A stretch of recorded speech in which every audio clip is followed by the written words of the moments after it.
আসসালামু আলাইকুম।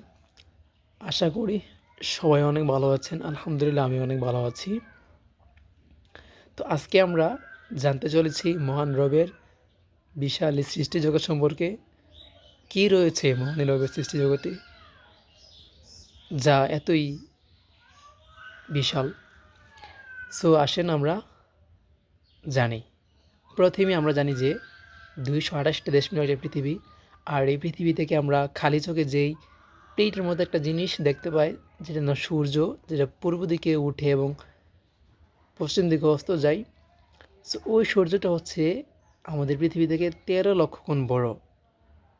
১৩ লক্ষ গুণ বড় হচ্ছে সূর্য পৃথিবী থেকে। আর সূর্য থেকে একটা তারা আছে বেটেল জুইস, এই তারাটা হচ্ছে ৩৩ কোটি গুণ বড়। আল্লাহ আকবার! এরকম Proxima Centauri, Betelgeuse, Alpha Centauri এবং অসংখ্য অগণিত তারা মিলে একটা গ্যালাক্সি, অর্থাৎ আনুমানিক ৫০০ বিলিয়ন এরকম তারা মিলে একটা গ্যালাক্সি। আর আমার মহান রব এরকম গ্যালাক্সি শুধু একটাই সৃষ্টি করেনি, বরং কোটি কোটি গ্যালাক্সি সৃষ্টি করেছেন। আল্লাহু আকবার!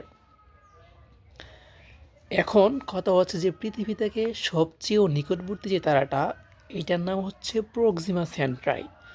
আর আপনি যদি হচ্ছে এখন সবথেকে দ্রুতগামী একটা যান, যার নাম হচ্ছে ইপোলো 11, আপনি যদি ইপোলো 11 দিয়ে সবথেকে নিকটবর্তী যে তারাটা আছে প্রক্সিমা সেন্টারে যেতে চান, তাহলে আপনার সময় লাগবে ১,১৫,০০০ বছর, যা কোনো ক্রমে সম্ভব না। একজন মানুষ বাঁচেই তো ৬০ থেকে ৭০ বছর, তাহলে ১,১৫,০০০ বছর কীভাবে তিনি বাঁচবেন বা যাবেন বা কীভাবে?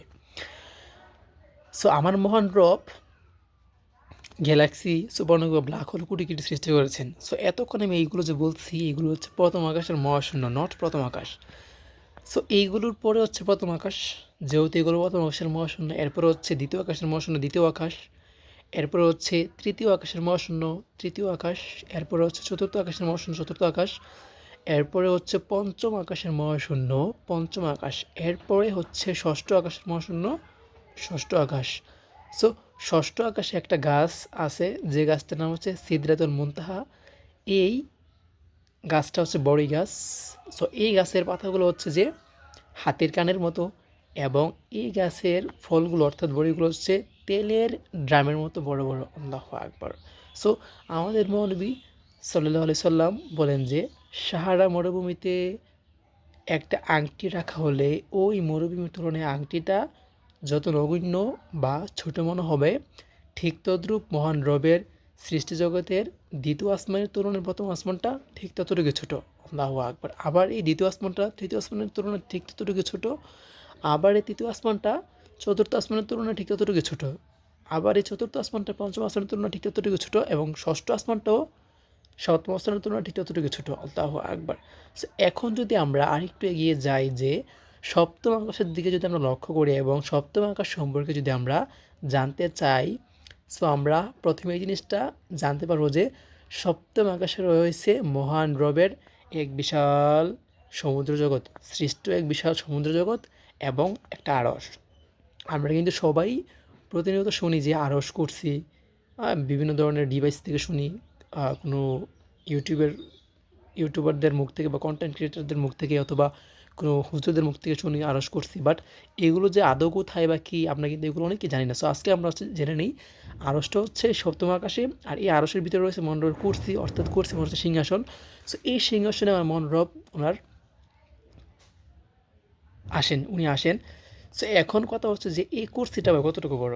মানে সাহারা মরুভূমিতে একটি আংটি নিক্ষেপ করলে ওই আংটিটা যতটুকু ছোটো হয়, ঠিক তদ্রূপ যদি আল্লাহ পাকের কুরসিতে ৭ আসমান ৭ জমিনকে রাখা হয়। আমি কিন্তু তোকে ৭ আসমানের ব্যাখ্যা দিছি। ৭ আসমান ৭ জমিনকে রাখা হয়, ওই ৭ আসমান ৭ জমিন মুহূর্তই সারা মরুভূমিতে আংটি রাখলে আংটিটা যতটুকু ছোটো মনে হচ্ছে, কুরসির তুলনায় ৭ আসমান ৭ জমিন ঠিক ততটুকু ছোটো হয়ে যাবে। আল্লাহু আকবার! সো আমরা কি চিন্তা করতে পেরেছি যে মহান রবের সৃষ্টি জগৎ যে কী বিশাল এবং কতটুকু বড়, কতটুকু বড়? আল্লাহু আকবার! মানে আমরা একজন মুসলিম হিসেবে অবশ্যই এগুলো আমাদের জানা উচিত যে মহান রবের সৃষ্টি জগৎ সম্পর্কে। তবেই তো আমরা মহান রবের কুদরত, ওনার আমাদের জন্য যে নিয়ামত, এই সমস্ত কিছু আমরা জানতে পারবো। দেখেন বিজ্ঞানীরা কিন্তু আজ পর্যন্ত এগুলো রিসার্চ করতেই আছেন যে আরও কিছু কি আছে কি না, বা এগুলো কেন এখনও হচ্ছে, এগুলো কেন নিজের অবস্থানে আছেন, বা এগুলো কেন হচ্ছে নিজের অবস্থান থেকে কিছু হচ্ছে না, লড়তেছে না, বা হচ্ছে জায়গা সাহায্য করতেছে না, এগুলো কিন্তু বিজ্ঞানীরা আজও পরীক্ষা নিরীক্ষা করতেছেন। সো পরিশেষে সবার সুস্বাস্থ্য মঙ্গল কামনা করে আমি আমার ভিডিও এখন শেষ করছি। আসসালামু আলাইকুম।